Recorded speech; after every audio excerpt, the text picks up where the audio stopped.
السلام علیکم ناظرین کرام، نئی ویڈیو میں آپ کو خوش آمدید کہتے ہیں۔ پاکستان تحریک انصاف کے جنید اکبر نے کچھ دن پہلے قومی اسمبلی میں خطاب کرتے ہوئے کہا تھا کہ ہم یہ ایوان نہیں چلنے دیں گے۔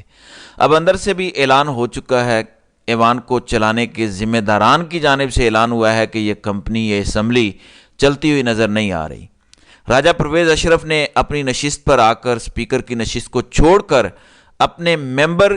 کی نشست پر آ کر خطاب کیا اور کہا کہ جس طرح سے یہ ایوان ابھی تک ان دنوں میں چلا ہے، یہ ایوان چلتا ہوا نظر نہیں آ رہا، یہ کمپنی چلتی ہوئی نظر نہیں آ رہی۔ پاکستان تحریک انصاف نے اپنے عزائم کا بھرپور اظہار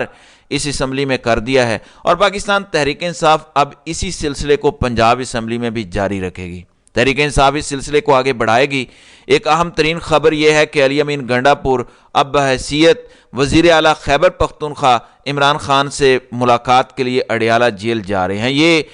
اپنے آپ میں ایک بہت بڑی پیش رفت ہے۔ اس لیے آپ دیکھیے کہ انصار عباسی جیسے سینئر کالمسٹ وہ یہ کہہ رہے ہیں کہ عمران خان نے جو پیغام دیا پاکستان کے اسٹیبلشمنٹ کو، وہ پیغام علی امین گنڈا پور کو وزیر اعلیٰ بنا کر دیا گیا، محمود خان اچکزئی کو صدارتی امیدوار بنا کر دیا گیا، اور پیغام صاف ہے کہ عمران خان اس وقت بات کرنے کے موڈ میں نہیں ہیں۔ عمران خان اپنی شرائط پر بات کرنا چاہتے ہیں۔ یہ بہت سے صحافی، بہت سے تجزیہ کار اس وقت کہہ رہے ہیں جو ایوان میں ہوا، اس وقت کچھ چیزیں جو آپ کو پتہ نہیں چل رہی، نہ ٹیلی ویژن یہ سے بھی پتہ چل رہی ہیں کیونکہ روکا جا رہا ہے، نہ وہ چیزیں آپ کو اس نشریات سے پتہ چل رہی ہیں جسے لائیو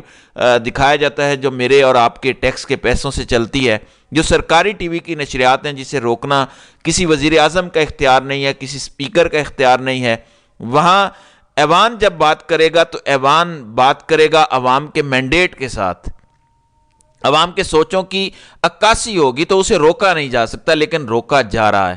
تو کچھ چیزیں ابرپٹ ہوئیں جو میں تقریر کے حصے آپ کے سامنے رکھوں گا اور بتاؤں گا آپ کو کہ ہوا کیا ہے اس ایوان میں ایسا، جس میں سے کچھ چلا ہے، کچھ نہیں چلا، اور اندر موجود جو رپورٹرز ہیں انہوں نے کیا رپورٹ کیا ہے۔ ایک تو Akhtar Mengal B N P کے سربراہ، ان کی تقریر کی اگر بات کریں تو وہ یہ کہتے ہیں کہ میں محمود خان اچکزئی کے گھر پر جو پولیس نے چھاپا مارا اس کی مذمت کرتا ہوں۔ انہوں نے شہباز شریف کو مبارکباد بھی پیش کی اور انہوں نے کہا کہ شہباز شریف کو بحیثیت وزیر اعظم عمران ریاض خان کے لیے اور اسد طور کے لیے رہائی کا اعلان کرنا چاہیے تھا، مگر نہیں کیا گیا۔ وہ یہ کہتے ہیں کہ تمام سیاسی قائدین کی رہائی کا شہباز شریف کو اعلان کرنا چاہیے تھا، مگر نہیں کیا گیا۔ پھر وہ کہتے ہیں بلوچستان کے جنگی قیدیوں کی رہائی کی میں بات نہیں کر رہا۔ پھر اس کے بعد انہوں نے کہا کہ گوادر میں جو ہیلی کاپٹرز آپریشن کے لیے استعمال ہو رہے ہیں، چند گوادر میں بھیج دیے جاتے تو کچھ بہتر ہوتا، کیونکہ گوادر میں طوفانی بارشوں کے بعد اس وقت صورتحال بہت بری ہے، وہاں امداد کی ضرورت ہے۔ وہ کہتے ہیں ان عورتوں بچوں کے ساتھ جو سلوک کیا گیا، ان عورتوں بچوں کا جو کوئٹہ میں استقبال کیا گیا دیکھ لیا، جو نتائج سامنے آئے ہیں وہ کسی ان کی محبت کے ووٹ نہیں ہیں، یہ جو ووٹ پڑے ہیں یہ اداروں کی نفرت کے ووٹ پڑے ہیں۔ اختر مینگل کہتے ہیں کہ کل وزیر اعظم نے لاپتہ افراد کی بات کی، نہ کریں وزیر اعظم صاحب، آپ خود لاپتہ نہ ہو جائیں۔ پھر بیرسٹر گوہر کی تقریر کی اگر بات کریں، تحریک انصاف کے چیئرمین بیرسٹر گوہر نے قومی اسمبلی میں اظہار خیال کیا اور کہا کہ ہمیں جو جمہوریت کا درس دیتے ہیں وہ اپنے گریبان میں جھانکیں، یہ جو جمہوریت کے چیمپئن بنتے ہیں، جب ہماری خواتین جیلوں میں ڈالی گئیں تو یہ خاموش رہے۔ بلاول بھٹو زرداری کو وہ جواب دے رہے تھے، وہ کہتے ہیں ہمیں 30 بھی سیٹیں یہ نہیں دے رہے تھے، جو 91 ہم آئے ہیں وہ اس لیے آئے ہیں کہ یہاں دھاندلی کرنا ممکن نہیں تھا، ہمارے تجویز کنندہ، تائید کنندہ گرفتار ہوئے، کیسرا الہی کا دوپٹہ چھینا گیا، کیا تب بولے؟ یہ تقاریر ایوان میں کی گئی ہیں اور میں آپ کو بتا رہا ہوں کہ مختلف اس کے حصے کاٹے گئے، لیکن آپ دیکھیں کہ جب بلاول بھٹو کو بیرسٹر گوہر جواب دے رہے تھے، بلاول بھٹو نے جو تقریر کی، اس تقریر میں ایسے حصے تھے جو جمہوریت کی چیمپئن بننے والی پیپلز پارٹی کے چیئرمین خود کہہ رہے تھے کہ میں نے غلط کہہ دیا ہے، میں آپ سے اتفاق کرتا ہوں، میری تقریر کے یہ حصے حذف کر دیجئے، وہ خود سپیکر سے کہہ رہے تھے۔ بلاول بھٹو نے اپوزیشن لیڈر کو، اپوزیشن ارکان کو مخاطب کیا اور انگلش میں کہا کہ ہو دا ہیل آر یو۔ عام طور پر ہوتا ہے کہ ایکسپنج کی گئی چیزیں نہیں دکھائی جاتی نہ بتائی جاتی ہیں، کیونکہ ایکسپنج کر دی گئی ہیں ایوان کی کارروائی سے۔ میں آپ کو اس لیے بتا رہا ہوں کہ جب اس میں سے بہت سی چیزیں رپورٹ نہیں ہونے دی جائیں گی، ایک جماعت کو مکمل بلیک آؤٹ کر دیا جائے گا، تو پھر جو رویے ہیں پارلیمان میں، ان رویوں کی نشاندہی کرنے کی بنا پر میں آپ کو یہ بتا رہا ہوں۔ پھر اس کے بعد بلاول بھٹو نے عمران خان کی بات کرتے ہوئے لفظ کارٹون بھی استعمال کیا۔ بلاول بھٹو زرداری نے پھر خود کہا کہ میں مانتا ہوں میں نے غلط کیا ہے، میری یہ گفتگو بھی آپ حذف کر دیجئے گا۔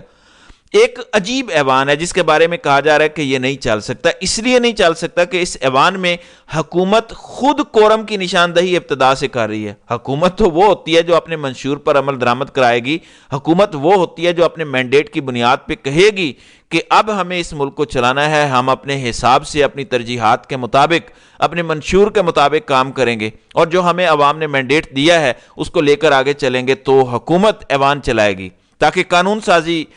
کر سکے، تاکہ پالیسیز بنا سکے اور لوگوں کے لیے اپنے منشور پر عمل درآمد کر سکے۔ مگر شیر افضل مروت جب تقریر کے لیے آئے تو پھر ہوا کیا؟ حکومتی بینچز سے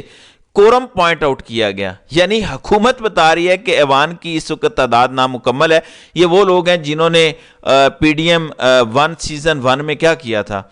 10 12 یا 15 لوگ مل کر ایک دن میں 2-3 درجن انہوں نے قوانین منظور کروائے تھے۔ اب یہ کورم کی نشاندہی کروا رہی تھیں شگفتہ جمانی، انہوں نے کورم کی نشاندہی کروائی۔ تو ایسا وقت آ گیا ہے ایوان میں کہ صرف مخصوص نشستوں پر حکومتی خواتین رہ گئیں، باقی ایوان سے لوگ اٹھ کر چلے گئے تھے۔ یہ وہ لوگ ہیں جو ووٹ کی عزت کی بات کرتے ہیں، اور اب ان کی یہ پریزنس اس ایوان میں ہمیں نظر آ رہی تھی۔ سردار اختر مینگل کی ایک اور بات میں آپ کو بتا دوں، سردار اختر مینگل سپیچ کر رہے تھے، اور سردار اختر مینگل نے جب اداروں کے حوالے سے بات کی، خفیہ ایجنسیز کے حوالے سے بات کی، فوج کے حوالے سے بات کی، تو پھر انہیں روکا گیا اور یہ کہا گیا ڈپٹی سپیکر کی جانب سے کہ یہ مت کیجئے، آئین ہمیں اجازت نہیں دیتا کہ فوج کو ہم تنقید کا نشانہ بنائیں۔ تو سردار اختر مینگل نے کہا بہت شکریہ ڈپٹی سپیکر صاحب، آئین کی اب وہ شک بھی بتائیے جس میں یہ لکھا ہے کہ فوج ہماری پگڑیاں اچھال سکتی ہے۔ اختر مینگل نے یہ سوال کیا۔ بیرسٹر گوہر نے جنرل باجوہ کے ٹرائل کا مطالبہ کیا، اور انہوں نے کہا کہ سائفر ایک حقیقت ہے، جنہوں نے ملک کے خلاف سازش کر کے منتخب حکومت گرائی، پہلے ان کا ٹرائل مکمل کیا جائے۔ لڑائی بھی ایوان کے اندر ہوئی، اور لڑائی ہوئی متحدہ قومی موومنٹ اور سنی اتحاد کونسل یا تحریک انصاف کے اراکین کے درمیان، اور خالد مقبول صدیقی تو باقاعدہ مان گئے کہ ہمارا مینڈیٹ اس وقت جعلی ہے۔ وہ کہتے ہیں کہ 2018 میں جس طرح پی ٹی آئی کو جتایا گیا تھا اسی طرح پی ٹی آئی کو ہرایا گیا۔ میں آپ کو بار بار بتا رہا ہوں کہ کراچی میں پاکستان تحریک انصاف کے لوگ الیکشن جیتے، متحدہ قومی موومنٹ کے لوگ نہیں جیتے، نہ کراچی میں نہ حیدرآباد میں۔ اور تحریک انصاف والے جب یہ کہتے ہیں کہ یہ ہمارا فارم 45 ہے، یہ ہمارا ثبوت ہے کہ ہم جیتے ہیں، تو آگے سے کہتے ہیں کہ ٹھیک ہے آپ نے جعلی فارم بنا لیے ہیں، لیکن جماعت اسلامی والے اپنے فارم 45 جب اس کے ساتھ میچ کرتے ہیں تو وہ سیم نکلتے ہیں۔ اور پاکستان تحریک انصاف الیکشن جیت چکی ہے لیکن ان کو الیکشن ہروایا گیا۔ تو خالد مقبول صدیقی جب خطاب کر رہے تھے تو اس کے بعد پی ٹی آئی کے اراکین نے کہا کہ جمہوریت کی بات کرتے ہو، تم کو شرم آنی چاہیے،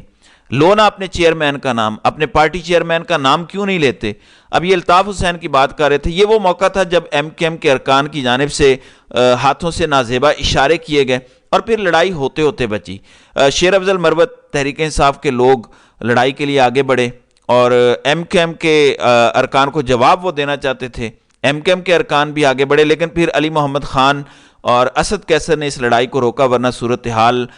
بہت زیادہ بگڑ سکتی تھی۔ اب یہ حالات ہیں اس اسمبلی کے، اس اسمبلی میں آپ دیکھیے کہ جب اختر مینگل تقریر کرتے ہیں، اختر مینگل نے جب ایجنسیز کی بات کی تو ان کی تقریر روک دی گئی، اور ہمیں سرکاری ٹیلی ویژن پر جو پہلے سے تیار شدہ مواد ہوتا ہے ان میں ٹریکٹر کی مرمت کی بات کی جاتی ہے، حکیموں کے نسخوں کی بات کی جاتی ہے، بلڈ پریشر کی بات کی جاتی ہے، اس طرح کی چیزیں چلنا شروع ہو جاتی ہیں۔ تو یہ ہوا سردار اختر مینگل کی سپیچ پر۔ اسد کیسر بات کر رہے تھے، اسد کیسر کی تقریر کے موقع پر ایک سے زیادہ بار انہیں روکا گیا۔ محمود خان اچک زئی کی تقریر میں باقاعدہ ہم نے دیکھا کہ خاتون آ گئیں اور وہ بتانے لگیں کہ بلڈ پریشر کنٹرول کیسے کیا جاتا ہے، پنجابی میں ان کی تقریر موجود تھی۔